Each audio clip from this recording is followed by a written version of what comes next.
orgullo y alegría me toca presentar al diputado nacional por Unidad Ciudadana, Máximo Kirchner.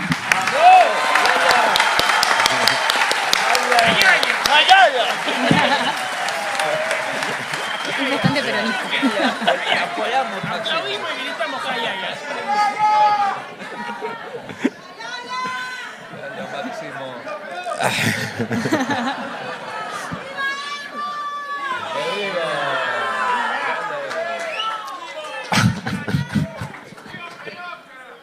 Bueno, compañeras, compañeros, todos los días se aprende algo. Bueno, creo que primero agradecer al gallego, a la compañera y a los compañeros que me precedieron en la palabra, con los cuales venimos caminando hace largos años todos juntos, a todas y todos los que están presentes hoy, un viernes a la tardecita, dejando ese tiempo que muchos dedican ya terminando la semana al ocio, a volver a sus casas para estar acá y entre todas y todos buscarle el agujero al mate en estas situaciones que va atravesando la Argentina a partir de la llegada de Mauricio Macri a la presidencia de la Nación el 10 de diciembre de 2015. Creo que a casi 3 años, en 2 semanas o 3 semanas más, se van a cumplir 3 años de que este gobierno se hiciera cargo institucionalmente de la Argentina. Creo que hay una situación que es objetiva. No es subjetiva, no tiene que ver en nuestra mirada sobre cómo puede gobernar, hablar, expresar o representar el presidente a los argentinos, sino que tiene que ver con una condición objetiva, que es que la gran mayoría de las argentinas y los argentinos viven peor. Esto no es discutible de un lugar ni de otro lugar. El gobierno fracasó de principio a fin en mejorar la calidad de vida de los argentinos, cuya propuesta había sido, si recordamos, que se podía vivir mejor. Lo único que ha hecho en estos 3 años es demostrar que la Argentina podía estar peor. Y creo que esto es importante explicarlo así, porque muchas veces, sí, después, cuando desandemos algunos temas o como escuchábamos a algunos compañeros o a la compañera también antes, podemos hablar un poquito más de las subjetividades y cómo entendemos nosotros debe ser la realidad de un país o hacia dónde debe estar orientado su producción, su educación, su ciencia, el cuidado de sus recursos naturales. Pero aquí lo importante es que se vive peor, es objetivo. No hay número en la Argentina que demuestre una situación contraria a esto. Todas las variables que podían desmejorar, las desmejoraron. Si uno ve muy bien en ese día a día del desarrollo, puede observar que, por ejemplo, cuando uno mira estas cuestiones que se revelaban en su momento como si fueran a morigerar los males que sufría la Argentina, un ejemplo con las retenciones a la soja. Las retenciones a la soja, al terminar el gobierno de Cristina el 9 de diciembre de 2015, eran del 35%, si no me olvido. Hoy por hoy creo que tras el último decreto quedó en 18%, a lo que hay que agregarle el pago de 4 pesos por cada dólar que se exporta.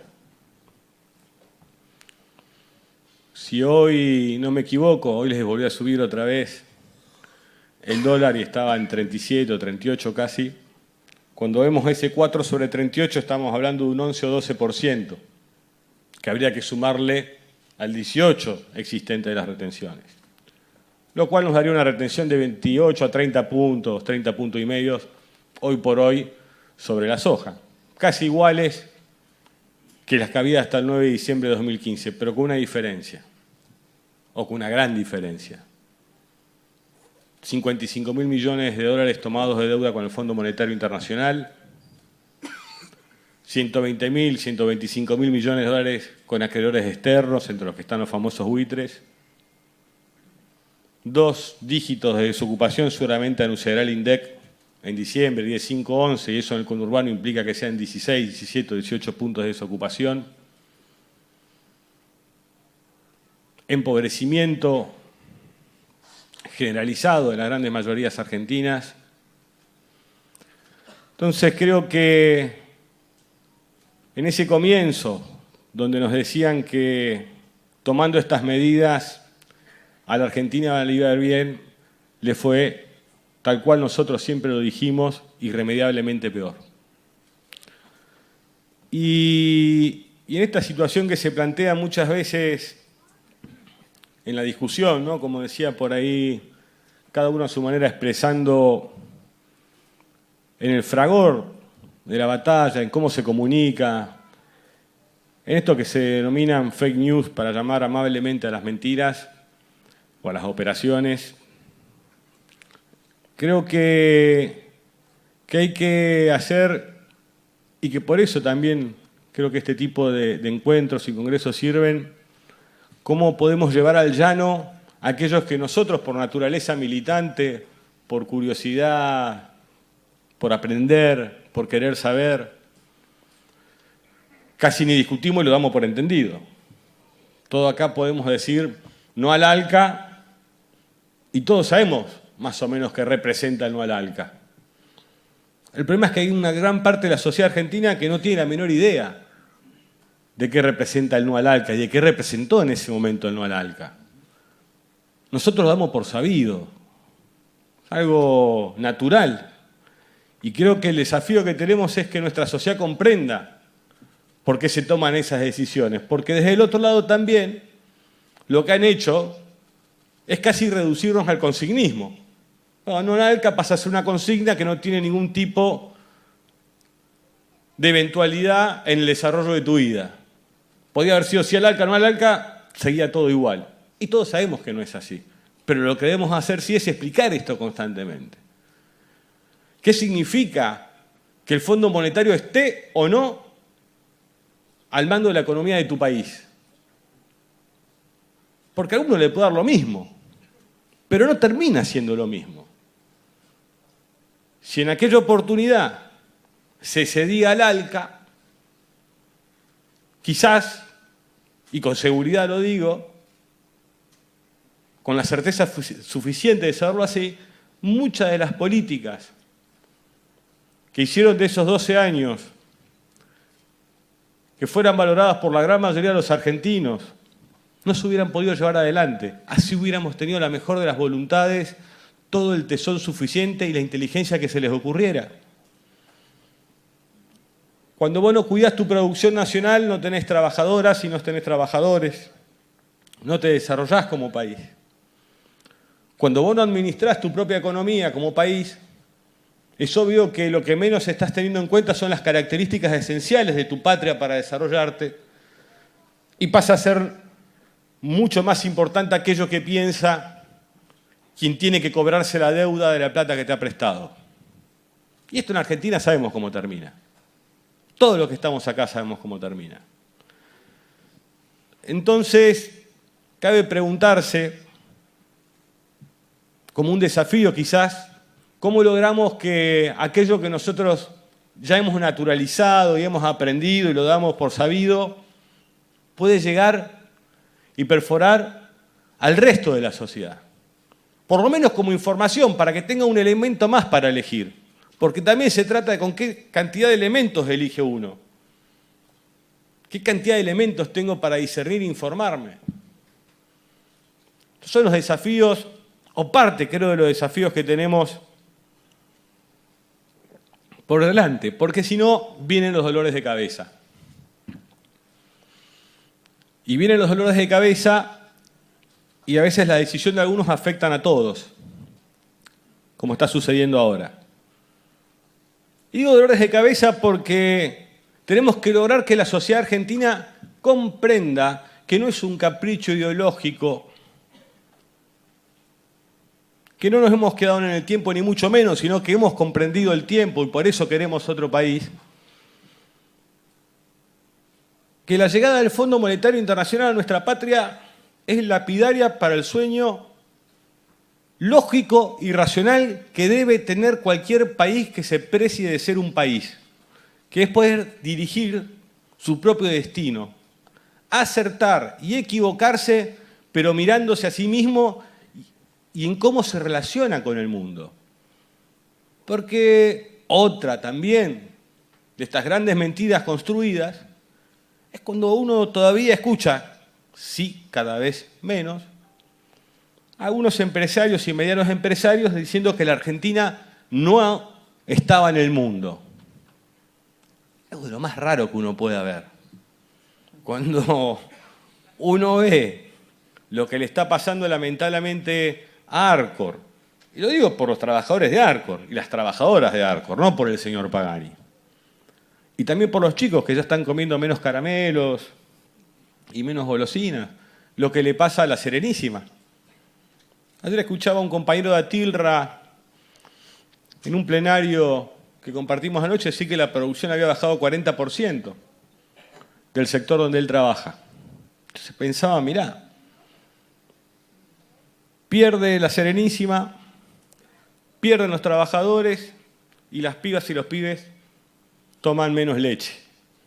Casi como un tema que a mí me gustaba mucho de una banda que decía que bueno, que en vez de un vasito de leche ahora es un vasito de agua. Y creo que este tipo de situaciones tienen que ver con que nosotros no hemos logrado perforar esas barreras que han construido en la comunicación que tenemos que tener. Y digo esto fundamentalmente porque cuando vos ves los presupuestos, la sociedad debe comprender que el presupuesto, si hoy sufre recorte en el gasto, como dicen muchos de manera equivocada, sino que está sufriendo recortes de inversión. O sea, se está invirtiendo menos en salud, no es que se está gastando menos en salud, se invierte en salud. Vos invertís en el salario de un médico, invertís en el salario de una enfermera, del que maneja la ambulancia, del que limpia, invertís en la gasa. Ahí también es importante el lenguaje. Y a ello tenemos que estar atentos siempre, porque vos también invertís en un docente. Invertís en una escuela porque si no pasa lo que pasó en Moreno. Invertís en los chicos.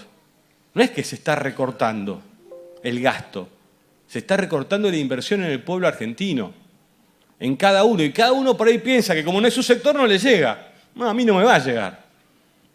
Pensemos en algún compañero que por ahí, o compañera que peleaba por ganancias, votó por ganancias a Macri porque dijo que lo iba a eliminar, cuando todos sabíamos que eso no se podía hacer.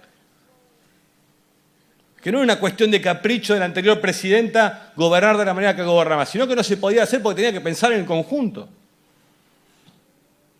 Entonces creo que ahí lo que tenemos que entender es que este compañero o compañera que por ahí votó por eso y que por ahí por ahora se quedó sin trabajo, porque si la desocupación sube, a alguien están echando.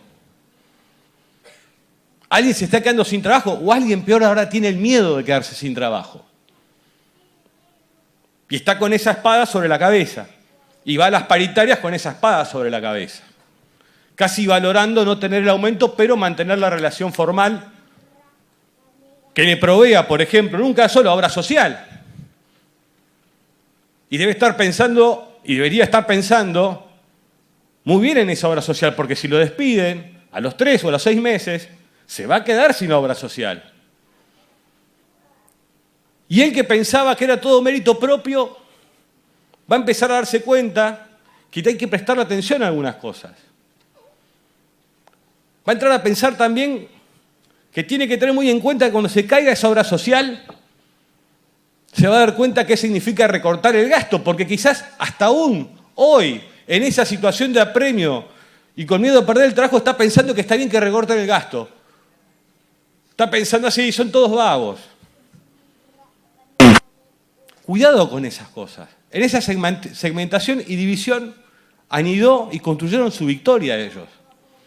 Porque hay que tener en claro que cuando se piensa así, mañana te podés quedar sin trabajo, te vas a quedar sin obra social y vas a tener que ir al hospital. A ese hospital al que le acaban de recortar los gastos que vos criticabas, no la inversión. Y vas a pensar que no está el mamógrafo, o que no anda el tomógrafo, o que siquiera hay una gasa, o que la guardia directamente no funciona.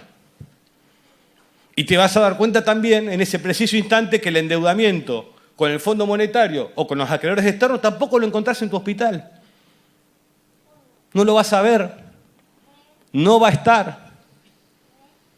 Creo que tenemos que tener esa capacidad de entre nosotros mismos poder ser mejores para explicar estas cosas, porque va a pasar lo mismo con la educación. Yo tengo acá al Roby. En la provincia de Buenos Aires, ¿cuántas y cuántos padres y madres ya están pensando en sacar, o ya están sacando directamente a sus hijas o sus hijos del sector privado, semiprivado o parroquial, como lo queramos poner, para enviarlos de vuelta a la escuela pública? ¿Cuántos? Las trabas que están poniendo algunas escuelas privadas o semiprivadas para cobrar 3, 4 o 5 meses de deuda de los padres que no han podido pagar, para no darle el boletín o las cuestiones obviamente burocráticas que habiliten rápidamente a esos padres a ir a buscar la plaza en la escuela pública. Hasta que no le paguen, contrapago, Le terminás de pagar las cuotas que le debes y ahí te vuelven a dar cosas que nadie está mirando, pero que suceden todos los días. Y ahí también, si alguno de ellos o de ellas pensó que el fútbol para todos era un gasto innecesario y que con esa plata se podían construir 3.000 jardines, se va a dar cuenta que no están los 3.000 jardines. Que yo creo que se van a dar cuenta también, lamentablemente, que casi no se han hecho escuelas, que muchas continúan cerradas por problemas edilicios. Casi 400 en toda la provincia. Casi 400, como dice el compañero, en toda la provincia de Buenos Aires. Es un universo enorme de alumnos y de alumnas. Entonces, uno se empieza a pensar, o tenemos que pensar entre todos, qué clase de Argentina quieren. ¿Y por qué hay esa disociación de lo que dice el gobierno con la realidad en la interpretación que tiene que tener nuestra sociedad de cara a las elecciones del año que viene? Porque creo que lo que hay que tener en claro es que este es un gobierno que le habla a la sociedad en base a lo aspiracional. No descubro nada, ni deseo hacerlo. Y lo que uno empieza a ver es que este gobierno que prometía, por ejemplo, y hablaba, y aún habla, y muchos periodistas a coro repiten, hablaba de la cuarta revolución industrial. ¿No? Como que nosotros no entendemos nada. Que los únicos que tienen internet son ellos, los únicos que leen son ellos. Porque estamos todos pintados. Y te hablan de la cuarta revolución industrial, muy lindo, uno ve en las páginas, en los portales más leídos. Los trabajos repetitivos y aburridos serán hechos por máquinas. Debemos preparar a nuestras trabajadoras y trabajadores jóvenes para un futuro donde tienen que estar altamente familiarizados con la tecnología y comprender así las aplicaciones y poder programar. Todo muy lindo. Se aprenden las palabras algunos, incluso porque uno lo que ve es que aprende como palabras clave como para creer y pensar que están diciendo algo inteligente, que es no otra cosa que lo que decía recién el compañero Choquehuanca, que es la búsqueda del aplauso. Por el aplauso mismo con 2 o 3 palabras. Lo cierto que lo que uno ve es que ese discurso del gobierno que le propone el futuro, entre comillas, a nuestra sociedad de trabajos modernos, de capacitaciones, no se condice con lo que hace.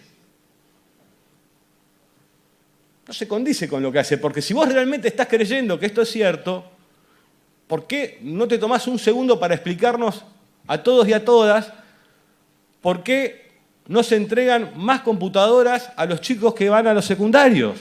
Porque sería una buena manera, un consejo mío, que si estás hablando de futuro y de tecnologías, los chicos y las chicas en las escuelas pudieran seguir teniendo acceso a la familiaridad necesaria que tienen que tener con las nuevas tecnologías, pero, comillas, perdón, paréntesis aquí, importante, cuando lo hacíamos muchos decían que los chicos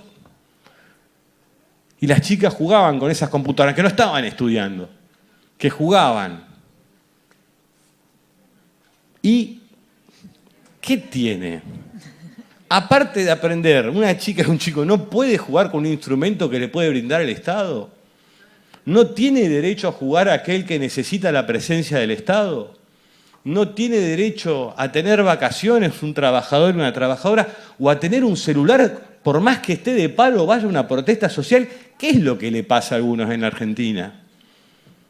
Tan mezquinos, tan egoístas, tan miserables nos pueden volver estos sistemas económicos en no entender algunas cosas. Entonces, volvamos a la cuarta revolución industrial. Tenemos un problema ya de acceso a la tecnología. Solo aquellos que puedan hacerse de ella a través de los ingresos que pueda haber en su familia podrán tener la oportunidad. Ya arrancamos con un piso de desigualdad.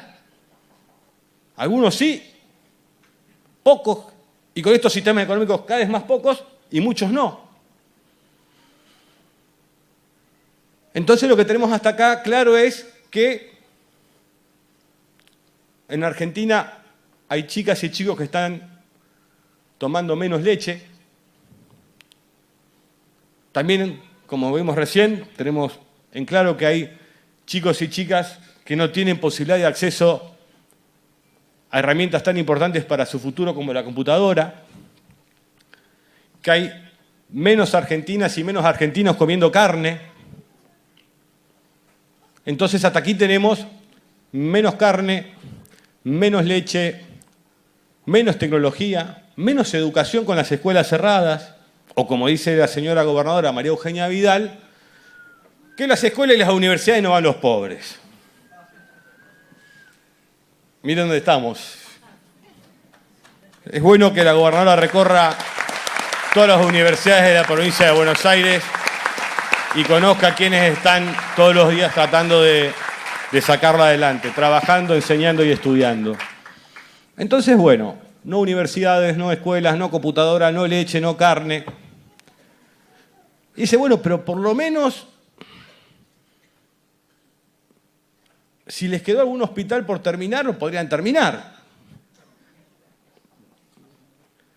Hay hospitales en La Matanza, en Ituzaingó, Cañuelas creo que es el otro, me decían ayer, me falta alguno por ahí, que le faltan un 5 o un 10% terminarlo. No los terminan. 50.000 millones de dólares tomados de endeudamiento con el Fondo Monetario Internacional y no terminaron 5 hospitales en la provincia de Buenos Aires.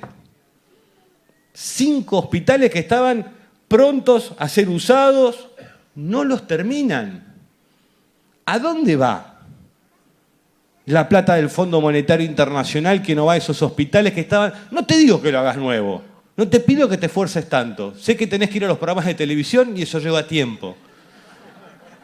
Pero 5 hospitales, porque... Y escuelas sin terminar. Muchísimas escuelas. Entonces, lo que uno empieza a ver en esta pequeña o gran asamblea que estamos participando es menos leche, menos carne, menos educación, menos escuelas abiertas, menos computadoras, menos hospitales. ¿Qué Argentina quieren? ¿Qué propuesta tienen para la Argentina? ¿Qué Argentina quieren? ¿Cómo quieren que vivan los argentinos? Y acá quiero hacer eje en algo que es muy importante. Es una pregunta que me la hago todos los días, porque si blanquearan en palabras y dijeran, queremos un país para 13 millones de argentinos y que el resto la ñata contra el vidrio, bueno, los otros 27 o 30 millones de argentinos podrían decidir elegir otra cosa. Quizás. Entonces, creo que lo que hay que entender que hoy lo que tenemos aparte es un gobierno que exige sacrificios. Sacrificios. ¿Cómo mandar a alguien al altar, cortarlo al medio, beber su sangre y algún día la vida será hermosa? Yo no creo en esas cosas. Sí creo en los esfuerzos y en que se pongan en valor esos esfuerzos. Creo en parte que cuando uno escucha hablar Néstor, Cristina, Evo o todos los presidentes de la región, lo que hicieron fue poner en valor el esfuerzo de sus pueblos. Néstor le pagó al Fondo Monetario Internacional. Sería muy lindo. Pero lo que hizo fue poner en valor el recurso del trabajo de argentinas y argentinos. Y lo más pronto posible que pudo, canceló junto a Lula da Silva una política conjunta regional, sacaron al Fondo Monetario Internacional casi de Sudamérica. Al salir de Brasil y Argentina, era echarlo, no porque el fondo es malo o bueno, sino porque quiere gobernar tu país y vos tenés que querer gobernar tu país. Se trata de eso simplemente, esto no es de buenos y malos. Se trata de independencias y de libertades. Y en ese sentido, esa puesta en valor del esfuerzo del trabajo de los argentinos hay que tenerla en cuenta, porque cuando se decide pagarla al Fondo Monetario Internacional, la desocupación en Argentina era de 10 puntos y medio o 11 puntos.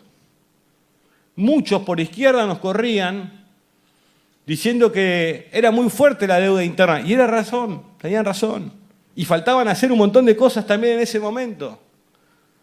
Pero era una decisión estratégica sacarse al Fondo Monetario Internacional del manejo de la economía. Y vaya que dio resultado aparte.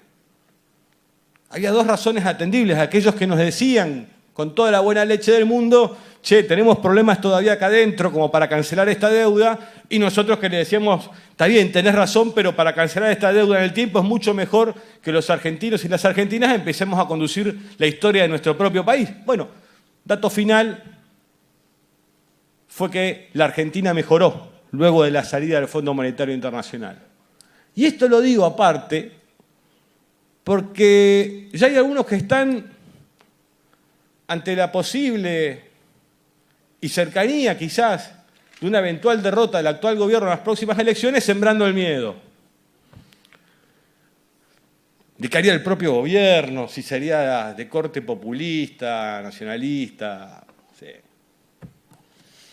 En fin. Ustedes tengan en cuenta que en estos 12 años nos podrá gustar más o menos, pero fuimos grandes pagadores de deuda externa. El gobierno que asumió el 25 de mayo del 2003 hasta el 9 de diciembre de 2015 se hizo cargo de una deuda interna y externa que no había contraído y pagó religiosamente esos vencimientos con todos los acreedores que había. Se negoció del 100% de la deuda defolteada con el 93% de esos acreedores. Al mismo tiempo, se canceló la deuda con el Fondo Monetario Internacional. Al mismo tiempo, se recuperó la administración de los fondos de los trabajadores argentinos, las AFJP. Se recuperó yacimientos petrolíferos fiscales, se recuperó aerolíneas argentinas, se recuperó aguas argentinas, se bajó la desocupación, se hicieron escuelas, se abrieron universidades. Que no nos vengan a correr en esta cuestión de cómo podemos llegar o no o administrar el Estado Nacional. Es evidente, aparte, creo que los perjudica porque el desastre que han hecho en 3 años es inexplicable. Es inexplicable. Ustedes imagínense si cancelar una deuda de 10.000 millones de dólares llevó 2 años y medio, entre el 2003 y el 2006, lo que va a ser esta deuda de 44.000 millones de dólares. Los que hablaban de dejarle bombas de tiempo. Miren lo que le están dejando a la sociedad argentina. Miren cómo muchos comunicadores y comunicadoras hoy se hacen los distraídos. Miran para cualquier lado. ¿Cómo le dicen a trabajadores y trabajadoras que van a tener techo en las paritarias, de tener paritarias aparte, pero no hay techo para las LELIQs y la patria financiera? Intereses de el plazo. La otra vez miraba la propaganda del Banco de la Provincia de Buenos Aires. Pero el banco de todos los bonaerenses. Y lo extraño era que no estaba incentivando, si se quiere, a los productores del interior de la provincia a cambiar la maquinaria agrícola, que bastante se cayó también la venta de maquinaria agrícola, lamentablemente, para la gente del campo, en lo que es la renovación de sus instrumentos y herramientas de trabajo. No estaba apostando al sector pyme industrial de la provincia de Buenos Aires. La propaganda era tacita, tazón. ¿No? 50% de tasa a plazo fijo a los 30 días. Y aquí, otro de los grandes problemas que va a tener la economía argentina es que hay un señor que se llama Stiglitz, todos lo conocen acá seguramente, que ganó el premio Nobel, si algo sirve lo digo, con un libro muy interesante, a riesgo de equivocarme, pero creo que fue con ese libro, de lo que es la simetría de la información económica y cómo actúa en las sociedades y quienes se dedican en particular al sector financiero con la simetría y cómo se genera esa información. Cuando uno ve y critica las LELIQ, este famoso instrumento, porque aparte vieron que pasamos de LEVAC a LECAP, de LECAP a botes, de botes a LELIQ, y así vamos, y como siempre digo, termina en Lola. Lo lamento, no la vas a ver, tenés este papelito, y fíjate que después viene, y perdón por la palabra que voy a usar, un pelotudo o una pelotuda que administran el esfuerzo de los argentinos y paga el Bonar 2012 de los ahorristas, como se pagó durante los 2 años la plata que se había esfumado, según Pratgate, por una bomba atómica en la Argentina. Es esto, porque lo que te dicen, no, es de los bancos, la LELIQ es para el que tiene un banco, no tiene incidencia en la economía real. Entonces vos pensás, mirá, qué piola, ¿no? El dueño del banco puede hacer eso. Y la pone un 60 o 70%. Mirá, se le van a quedar con la plata a los dueños de los bancos, por ahí le dan un bonito de vuelta. Pensalo bien, porque la plata que los bancos ponen al 70% es la que vos estás poniendo a 50% en un plazo fijo, por ejemplo. Creo que estas son las situaciones que hay que atender muchas veces y explicar. No buscando atemorizar, sino buscando explicar y que este gobierno empiece a razonar correctamente, porque está el destino de muchísimas argentinas y argentinos por medio. Prometieron todo, cumplieron nada. El desafío, y creo que es parte también de los que nos convoca acá, es cómo construir una victoria que permita volver a reencauzar a la Argentina en el tiempo del sendero que no debiera haberse apartado, pero no por quienes gobernaban, sino por su propia supervivencia como país. Si hablamos de país, patria, como un lugar más justo, donde el desarrollo es más equitativo. Y hay unas cuestiones que ellos trabajaron muy bien, que es la segmentación. Esto lo explicaba incluso la expresidenta en Claxo, esa segmentación, ¿no? Donde aparte nos estudian, ven qué hacemos con el celular, ven qué nos gusta, qué no. Entonces nos terminan hablando como mirá, como diría una persona con más años, cómo te endulzan el oído. Te están diciendo todo lo que vos querés. Es raro, ¿no? Es como una política de clones, ¿no? Como políticos que son clones y empiezan a tomar todo el mismo discurso porque vieron la encuesta o van y le dicen, mirá, podés hacer esto con Facebook, Google y vos comunicás y le vas a decir a este que vos querés lo que vos querés y va a hacer lo que vos querés. Es tristísimo. Es tristísimo. Ahora, en esto, recuerdo unas palabras de Lula da Silva en un documental, creo que es el de Presidentes de Latinoamérica, o se llamaba algo así, muy bueno el documental. Lula explicaba que su espíritu de gobernanza o de cómo quería gobernar lo había sacado no de Harvard, no de Cambridge, sino de una madre. Me llamó la atención ese ejemplo. Y él decía que una madre quiere a sus 3 hijas, a sus hijos por igual. Los quiere por igual, es el mismo amor para los 3. Pero siempre ayuda al que le cuesta más. Siempre está atrás del que o es más remolón para levantarse, o le cuesta más con las matemáticas. Y a veces eso puede provocar el enojo de los otros 2. ¿A quién no le pasó?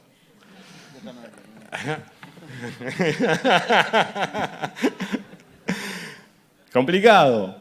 Pero esto es cierto. Y yo creo que a veces parte de los problemas que tuvimos y que condujeron al macrismo al poder tiene que ver con eso. Tiene que ver que a veces nos olvidamos de hablarle a sectores a los que creímos que por su propio desarrollo ya habían dado cuenta de qué políticas los beneficiaban. No que estaba empezando. Pues es difícil pensar a veces que un argentino que se había quedado sin trabajo en el 2001, 14 años después, pensara que una chica se embarazaba al propósito para cobrar la asignación universal por hijo. Es muy difícil pensarlo así, pero pensémoslo porque pasó. Esto es lo grave. ¿Cómo pueden pensar los sectores económicos más altos de mi país? Ya sé y no me importa. Ni sus miserabilidades, ni sus mezquindades, ni sus voracidades.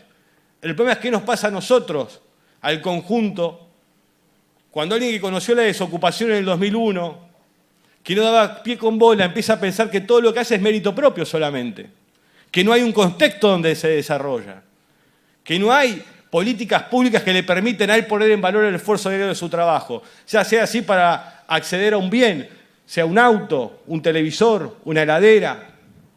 Porque en Argentina que habíamos encontrado nosotros, a muchos de los que por ahí se confundieron con este discurso meritócrata, hubo que, por ejemplo, evitar los remates del campo como se hacía con Lucy de Corneli, cuando se evitaron más de 60.000 remates de campos en toda la Argentina.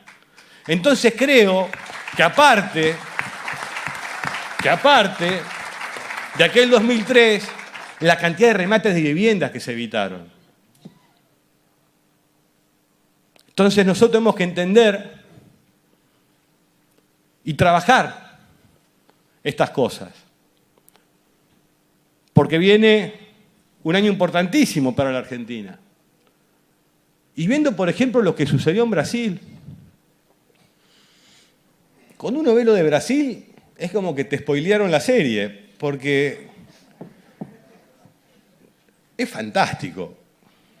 Va a ganar Lula la elección, hay un señor que es muy pésimo, que es Bolsonaro, que recibe, no sé, tiene una circunstancia que lo catapulta hacia arriba en un acto, aparece un ministro, ahora es ministro, el juez dice que Lula tiene que ir preso, que era el que iba a ganar, va Lula preso, queda Bolsonaro ahí, Bolsonaro gana la presidencia y el juez que mete preso al competidor, ni Pelé y Garrincha juntos hubieran hecho una jugada tan buena en Brasil como la que hicieron Moro y Bolsonaro. Sinceramente, y a nadie le llama la atención. Y en particular que hay sectores y gente en Argentina que están todo el día mirando Netflix y ven conspiraciones en todos lados y dicen, no, vos estás haciendo... No hay nada entre Moro y Bolsonaro, era lo que tenía que ser, vamos. Mirás Netflix todo el día, estás viendo fantasmas abajo del agua, hacés 10.000 elucubraciones en la política argentina y algo tan claro como eso pensás que no, que es... Son fenomenales. Yo los admiro a veces. Y creo que ahí tenemos que aprender, porque la pucha lo que significa toda esa movida que termina accediendo a la presidencia alguien que en su eje central de campaña propone matar. Dice que hay que matar. Olvidemos, no nos ubiquemos en ningún lugar del espectro ideológico, en ningún lugar. Dice que hay que matar. No importa si hay que matar negro, comunista, delincuente, a los dueños de los medios, empresarios. No, olvidémonos. Dice que hay que matar. Y gana una elección. Bueno, eso es lo que tenemos que evitar en Argentina. Que alguien que proponga el odio entre hermanas y hermanos siga gobernando la Argentina. Alguien que crea que la desocupación la producen los inmigrantes siga gobernando. Porque la desocupación no la producen las trabajadoras y los trabajadores que vienen de otros países. La producen sus políticas económicas. Cada decisión que toma produce la desocupación. Que ningún trabajador y trabajadora argentina piense que no tiene trabajo o que está en riesgo su trabajo por alguien que viene de otro país. Su trabajo está en riesgo por las políticas económicas que decide el presidente Mauricio Macri. Esto es lo que tiene que tener claro. Porque si no, y perdón que uno esté diciendo estas cosas, no tengo cosas muy llamativas para decir, como Pachacuti, pero quiero, la verdad, repetirlo hasta el cansancio, casi como un mantra, porque es parte de lo que tenemos que hacer, es parte de la tarea que tiene cada una de nosotras y de nosotros. Son los desafíos que están por venir, porque vienen una parte y nos dicen, bueno, ¿cuáles son sus propuestas para el futuro? Miren, yo podría hablar del litio, y él también. Quizás mirar a Bolivia en el desarrollo del litio sería algo muy bueno para la Argentina, que se cree tan superior al resto de los países, y ver qué están haciendo en Bolivia y cómo están cuidando el recurso natural y cómo están tratando de darle valor agregado. Lo que significa el litio. Entonces, también podríamos hablar del potasio, que es lo que hicimos hacer entre el 2011 y el 2015 y se nos cayó la inversión brasilera de Vale 12 ahí en Mendoza. De haber seguido industrializando la ruralidad, como decía la compañera Cristina, y aspirábamos todos nosotros. Pero creo que esas propuestas que tenemos para el año que viene tienen menos que ver con el 10 de diciembre de 2015 y tiene más que ver con el 25 de mayo del 2003, lamentablemente. Y si quieren un ejemplo de cómo una sociedad es capaz de bajar la vara, es que nadie protesta por ganancias ahora. Y ni siquiera el propio Congreso del que soy parte puede juntar una mayoría como pudo juntar a fines del 2016 para tratar el tema. Eso es bajar la vara. Eso es saber que ahí sí estamos perdiendo. Eso es lo que tenemos que saber. Tenemos que ser conscientes y volver a subir la vara tan alta como se la pusieron a Néstor y Cristina entre el 2003 y el 2015, porque es lo que nos va a permitir ser mejores como sociedad. No se trata solo de si gobierna el que me gusta a mí o el que no me gusta a mí, sino se trata de que vos pidas más y exijas más, que le exijas a quien se propone a conducir los destinos de tu patria el mayor de los esfuerzos, porque aparte, el otro día me criticaron mucho por una frase porque dije que Macri estaba pelotudeando todo el tiempo. A los 2 días apareció en una fiesta de Disney bailando temas de no sé qué cosa. Al mismo tiempo te dicen que el Estado Nacional es como una casa, ¿no? Que no se puede gastar más de lo que entra. Bueno, cuando en una casa hay ese tipo de problemas, nadie el sábado a la noche está bailando temas de Disney, se están rompiendo el lomo la mamá y el papá para poder sacar adelante esa casa, que es lo que no está haciendo el presidente nunca. Te están pidiendo cosas que no tienen correlato con la acción real en la gestión. Entonces, me parece que ahí es donde nosotros tenemos que hacer pie y empezar a entender que una de las propuestas centrales para el año que viene, de ese amplio espacio que hay que construir, de esa unidad, de esos compañeros de vida, del camino, de esas discusiones que por ahí trazan más y cortan transversalmente más a los dirigentes que a la propia sociedad, porque la sociedad tiene sus urgencias para resolver y nosotros tenemos responsabilidades en ese sentido para intentar dar una respuesta, por lo menos en su mayoría positiva, a esos deseos, que tenemos que hablar que el eje central es que en la Argentina baje la desocupación de vuelta. Que el poder adquisitivo del salario del argentino se recupere, porque aparte, miren, voy a ir terminando porque sé que viene largo el tema, pero a nosotros, como espacio político, como gobierno, se nos criticaba la emisión. Sí, no habrán escuchado seguramente la emisión de pesos. Esa emisión de pesos que iba hacia los sectores populares a través de diferentes políticas públicas. Porque no era la única política pública la asignación universal por hijo o la asignación universal por embarazo, o el Ellas Hacen, o hay diferentes herramientas. Había políticas públicas en materia científica, con lo que se hacía en el CONICET. Había política pública incluso con lo que era en el espacio de salud, los planes remediables. Todo voy a empezar a hacer un gran inventario de todo aquello que había y poco a poco, bajo cualquier tipo de excusa, fueron retirándole a la sociedad argentina las vacunas y diferentes cosas. Una política pública inteligente, a mi entender, que era saber comprender que el consumo de los sectores populares y más humildes de la Argentina dinamizan la economía. Que el consumo de los sectores populares, trabajadores y humildes en la Argentina, aparte de dinamizar la economía, consumen en la Argentina. Y que en esos feriados largos iban de vacaciones dentro de la Argentina. Se podían ir al Bolsón, a Colón Entre Ríos, a Tras la Sierra en Córdoba, dinamizando cada sector de nuestra economía, cada pequeño pueblo, muchas veces lejos de ese gran monstruo voraz que es la ciudad de Buenos Aires. Que mucho de lo que consumían, sea el agua, a virome, en vaso, se producía en el país. Sectores populares y humildes, en ese sentido, consumían aquello que producían los propios trabajadores y trabajadores argentinos, en su gran mayoría. Eso generaba que hubiera más trabajo. Y así como digo siempre, la generación de un círculo virtuoso, es cierto, no perfecto, pero virtuoso, que permitía mantener a raya la desocupación, que permitía elevar el poder adquisitivo cuando teníamos la oportunidad de trabajadores y trabajadores, y que permitía que aquellos que tienen menos oportunidades empezaran poco a poco a recuperar ese terreno perdido durante décadas. Durante décadas. Núcleos de pobreza estructural impenetrables, incluso con políticas tan particulares como la asignación. Y ahora resulta que nadie habla de la emisión. Yo le quiero preguntar, creo que ustedes lo saben, pero quiero preguntar a casi todos, los intereses de las LELIC, ¿con qué piensan pagarlo si no es con emisión de pesos? Y hay un problema, que los dueños de las LELICs, a diferencia de nuestros sectores trabajadores, de nuestros sectores humildes y populares, no quieren comprar nada que hagamos en el país. Quieren comprar una sola cosa que no se produce en el país: dólares. Y este es el problema que tiene la economía argentina.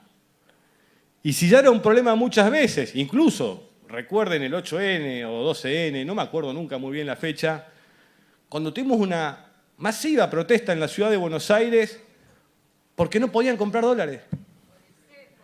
Qué distinta la Argentina. Cuán linda la Argentina, donde nos podíamos dar el lujo que las clases medias más acomodadas salieran a la calle a pedir el fin del cepo y a comprar dólares. Que esta Argentina, por ejemplo, que a fines del año pasado o en diferentes marchas durante este año salió a plazas y calles para pedir que no la echen y que le den comida. Cuán diferente esas Argentinas donde, por ejemplo, Alfredo de Angelis podía cortar la ruta durante 100 días, desabastecer a los argentinos, provocar suba de precios a partir del desabastecimiento, y hoy es senador. Esa es nuestra Argentina. La Argentina de ellos es Santiago Maldonado, va un día a cortar la ruta Chubut, no lo vemos por 80 y aparece muerto en el río. Un 17 de octubre aparte. Cuán diferente es Argentina, hablando de libertades y garantías, donde el principal jefe de la oposición, en su momento, el ingeniero Mauricio Macri, estaba procesado por escuchar a su propia familia. Por eso a mí nunca me llamó la atención cuando salieron las escuchas de Cristina. Si alguien es capaz de escuchar a su propia familia, imagínense al resto. Ahora, 5 años procesados sin que siquiera pasaran por la puerta de la casa a ver si podía tener un casetito en algún lugar. un pendrive. Nadie pasó. Y fue presidente. Quizás medio antipático lo voy a decir, pero no quiero es Argentina, donde el principal jefe de la oposición pueda hacer política y pueda ser elegido presidente. Con todas las libertades, porque esa es la diferencia entre ellos y nosotros.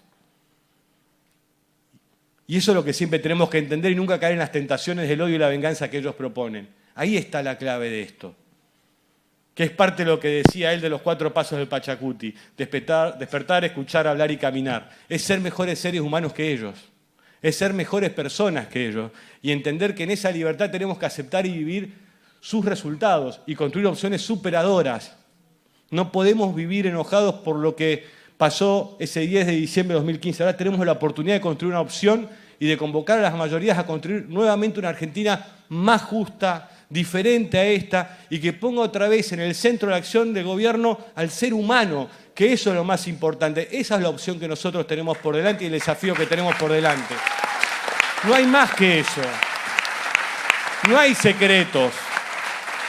La fórmula de la Coca-Cola no la tiene Durán Barba. La fórmula de cambiar esto la tiene la sociedad argentina, sus ciudadanos y sus ciudadanas. Basta la decisión de comprometerse un poquito más con la realidad, un poquito más con la realidad, ser menos prejuicioso, ser menos odioso, tener más masa crítica ante la información que recibes para darte cuenta que vas a poder vivir en un espacio mejor, porque no solo se trata de que vos te realices individualmente, lo más importante es cómo vos te realizás y en qué comunidad vos te querés realizar. Y yo quiero realizarme en una comunidad que no eche las culpas o en los inmigrantes o en los que menos tienen, porque si no caemos en estas tentaciones como cayó la provincia de Buenos Aires en 1999, cuando creyó que iba a resolver la inseguridad metiendo bala con Rico y Patti en la casa de gobierno. ¿Saben cómo terminó eso? Con patacones terminó. Eso es lo que tenemos que tener claro en la República Argentina. No hay salidas mágicas. Sí hay decisiones políticas. Sí hay decisiones económicas. Y para eso lo mejor que podemos hacer es prepararnos y preparar a todo el mundo para estar a la altura de las circunstancias y de las provocaciones, seguramente que sobrevendrán a medida que se acerque el día de las elecciones, que es el 27 de octubre del año que viene. Así que creo que es una buena fecha para convocar a la mayoría de los argentinos a hacer lo que tenemos que hacer. Muchísimas gracias.